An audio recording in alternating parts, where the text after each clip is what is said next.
Here's a quick video on how to replace the battery in your Chevy Cruze key fob. Cruzes can have kind of two different styles of fobs, and I'm going to show you how to work on both of these. Either one of these are going to take a 2032. You can get these off Amazon. I've put a link below in the description.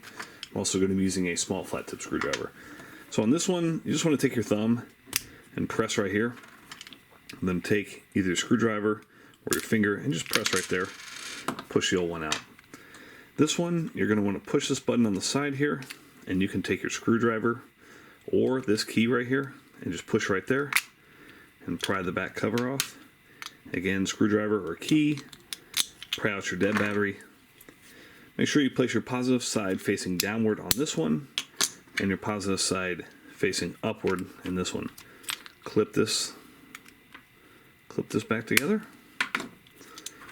Make sure these line up. Clip those back together.